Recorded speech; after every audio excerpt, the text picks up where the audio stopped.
The CGI depictions of black holes in Interstellar were so accurate they led to the publication of 3 new scientific papers. Interstellar turns 10 years old this week, so here are some things I bet you never knew about it. The story behind Interstellar starts quite appropriately with Carl Sagan, who in the 1970s set up his friends Linda Obst and Kip Thorne on a blind date. Obst would go on to be a movie producer and Thorne a theoretical physicist. The date didn't pan out, but all 3 remained friends, and in the mid-1990s, they worked together on the movie Contact. Carl Sagan wrote the book and screenplay, which incorporated some of Kip Thorne's ideas about wormhole space travel, and Obst was the film's producer. Flash forward a decade, Thorne and Obst started batting around a new idea for a movie about wormholes, time travel, and space. They thought, what if the most exotic events in the universe suddenly became accessible to humans? They wrote an 8-page treatment, and in June 2006, Paramount put the movie into development, and Steven Spielberg came on to direct. That's right, in the earliest stages, Interstellar was gonna be a Steven Spielberg movie.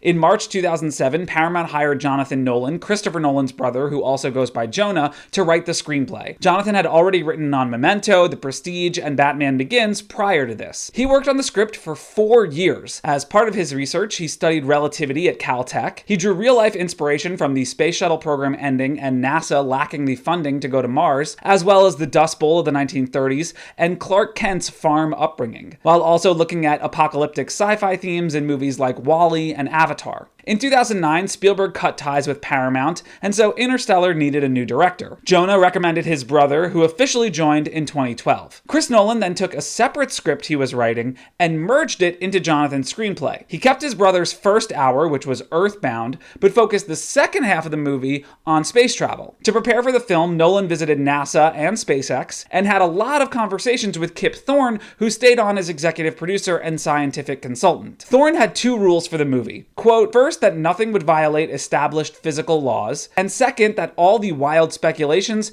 would spring from science and not from the fertile mind of a screenwriter. Christopher Nolan agreed to these terms, but only if they didn't get in the way of the filmmaking. At one point, Nolan wanted a character to travel faster than light, and Thorne spent 2 weeks arguing with the director to remove it. After being worn down enough, Nolan gave in and pulled it from the movie. Kip Thorne later said that the most scientifically inaccurate thing in the film is the clouds of ice on that distant planet. But we'll get to the reported scientific inaccuracies and accuracies later. Meanwhile, Christopher Nolan also got special permission to use interviews from Ken Burns' Dust Bowl documentary in the film. The director was influenced by sci-fi landmarks like Metropolis, 2001, Blade Runner, Star Wars, and Aliens, plus Tarkovsky's The Mirror, Treasure of the Sierra Madre, as well as Spielberg blockbusters Jaws and Close Encounters. The Hollywood Reporter said at the time Nolan would be making $20 million for the film against 20% of the total gross. Warner Brothers was Christopher Nolan's unofficial home studio at the time, so it bought a stake in Interstellar, and the movie became a rare Paramount-Warner Brothers collaboration. Christopher Nolan cast Matthew McConaughey after seeing him in an early cut of Mud, and he visited McConaughey to discuss the role while the actor was shooting True Detective. Then he cast Anne Hathaway after they had a meeting at his house. Jessica Chastain first read the script when she was shooting Miss Julie in Northern Ireland. Irfan Khan was originally offered Dr. Mann, but couldn't do it due to scheduling conflicts, so Nolan cast Matt Damon instead. And in case you forgot, this is one of Timothée Chalamet's first feature film appearances. Christopher Nolan screened the right stuff for the cast and crew before production, and also had crew members watch Tony Meyer's IMAX documentaries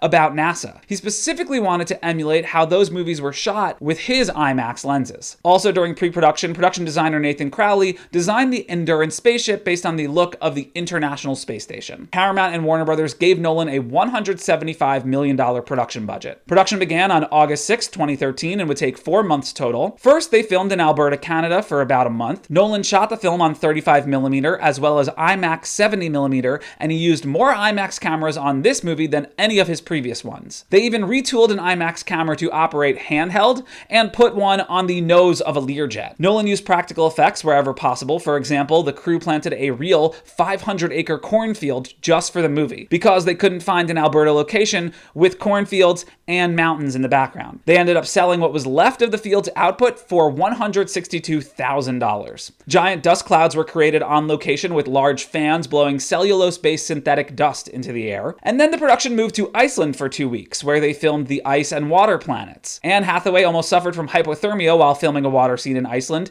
because her dry suit had not been secured properly. The robots seen in the film were puppets controlled by Bill Irwin. They were specifically designed not to look like humans. The crew then shot in Los Angeles for 54 days total at the Westin Bonaventure Hotel, the LA Convention Center, and on the Sony Lot sound stages. Production wrapped in December 2013 and came in $10 million under budget to a production budget total of $165 million. Interstellar contains 850 visual effects shots total created by VFX company DNEG. 150 of those were created in camera using digital projection captured on set, while the other 700 were created in post-production with CGI. Kip Thorne worked with the DNEG team to make the wormhole and black hole imagery as realistic as possible. He provided pages of theoretical equations to the CGI artists and engineers, who then wrote new rendering software based on the equations to accurately simulate the gravitational lensing that would occur on a black hole. It took up to 100 hours just to render some of the individual frames of those shots, which totaled 800 terabytes of data. Astronomers and physicists were very impressed with the film's depiction of black holes, and these visuals created specifically for the movie gave Kip Thorne new insight into gravitational lensing and accretion disks on black holes, which led him to publish 3 new scientific papers. Like those great sci-fi films of the past, Nolan used miniatures to give the spaceships a tangible presence, except these miniatures were quite large. The crew nicknamed them maxatures. The Endurance, for example, was made at 1/15th scale and spanned over 25 feet, while the Ranger model was 46 feet, and they were big enough to have IMAX cameras directly mounted on top. As for the sound design, Nolan intentionally intended some of the dialogue to be drowned out by ambient noise and music. This led some movie theaters to post notices warning viewers that that was intentional and not due to faulty speakers. Chris Nolan brought back Hans Zimmer to score Interstellar. At first, he didn't give Zimmer a script or plot details, but instead a single-page story about a father leaving his child to go to work. Zimmer got started off of that and later made the 1926 organ in the Temple Church in London the central instrument for the film. Zimmer conducted 45 scoring sessions for the movie, which was 3 times more than he did on Inception. The first teaser trailer for Interstellar came out on December 13th, 2013, and as part of the movie's marketing, Christopher Nolan wrote a prequel online comic book titled Absolute Zero. The movie opened on 3,561 screens in the US on November 7th, 2014. It played on 770 IMAX screens worldwide, which was the biggest IMAX release ever at that time, and it played on 249 screens in either 35mm or 70mm where possible. Movie theater owners were not happy about this, as the industry-wide conversion to digital projection had already taken place. Interstellar grossed $47.5 million opening weekend in the US, landing at number 1, before going on to take in $681 million total at the global box office. And it broke IMAX opening records at the time. It would go on to top the video sales charts in 2015 and become the most pirated movie of the year with an estimated 46.7 million downloads on BitTorrent. Deadline reported that Interstellar turned a profit of $47 million.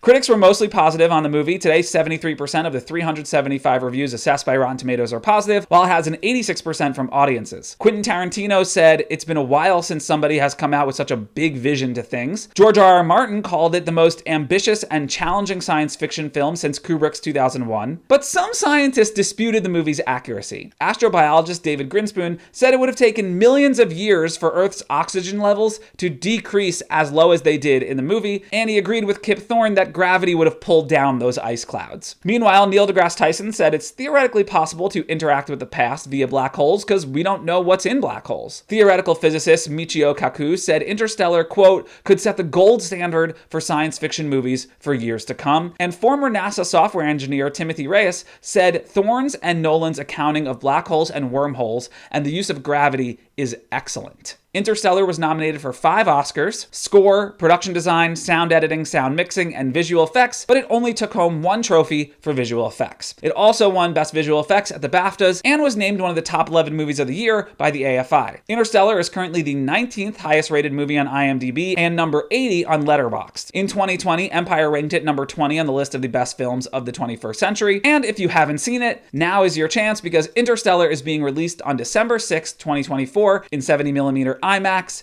and digital.